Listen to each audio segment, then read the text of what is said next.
Des moments avec Dieu avaient un temps de réflexion pour chaque jour. 10 juillet. Retrouver son identité perdue. Mais celui qui boira de l'eau que je lui donnerai n'aura jamais soif, et l'eau que je lui donnerai deviendra en lui une source d'eau qui jaillira jusque dans la vie éternelle. Jean 4,14. L'homme voit que les autres voyant un passé compliqué. Jésus voit quelqu'un qui a besoin d'être réhabilité, et le Samaritaine était une femme qui avait appris à vivre avec les étiquettes que les sociétés lui avaient collées. C'était une femme rejetée, marquée par ses mauvais choix et par un passé que les choix ne lui permettaient pas d'oublier. C'est pourquoi chaque jour de ce qu'elle devait aller chercher de l'eau. Elle s'y rendait d'une heure puis il n'y avait personne d'autre. Il préférait la solitude au regard méprisant, mais ce jour elle fut près du puits de Sichar.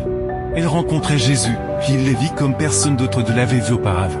Comme une fille qui avait besoin d'être restaurée. Il ne s'attarde pas sur ses échecs pour les condamner, mais pour lui montrer qu'il existe une vie meilleure pendant des années. Cette femme avait cherché à combler le vide de son cœur au mauvais endroit, enfin.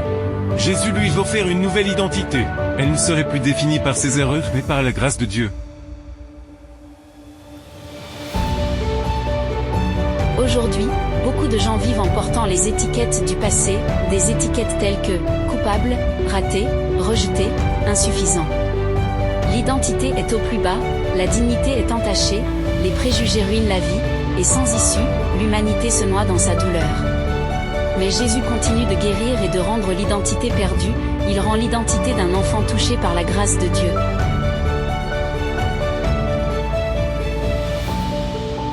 Les Samaritaines arrivaient au puits. Honteuse et se cachant des autres, mais elle ressortit transformée. Devenue témoin du Christ, elle tut auparavant éviter les gens. Se mit désormais à leur parole de Jésus.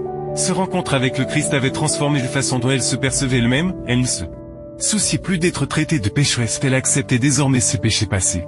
Mais c'était sous la miséricorde divine qu'elle avait trouvé le pardon. Elle voyait désormais ses blessures recouvertes du remède sacré de l'Évangile.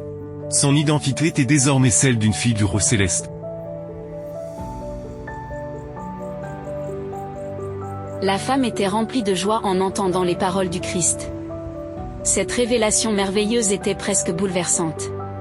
Laissant sa cruche, elle retourna en ville pour transmettre le message aux autres. Quand elle se précipitait pour annoncer de bonnes nouvelles. Elle était déjà une personne différente, elle avait déjà reçu cette touche transformatrice. Elle avait déjà accepté l'eau de la vie, car le péché peut détruire notre identité marquée d'un passé horrible. Mais l'évangile du Christ nous rachète et nous donne une nouvelle identité, rien ne peut effacer nos fautes si ce n'est le pardon et la réconciliation de Dieu. Au Christ il y a une vie nouvelle pour tous ceux qui les désirent. Amen. Merci pour écouter cet audio. Nous vous invitons à partager avec votre. Contactez et visitez le site web. Biblewell.com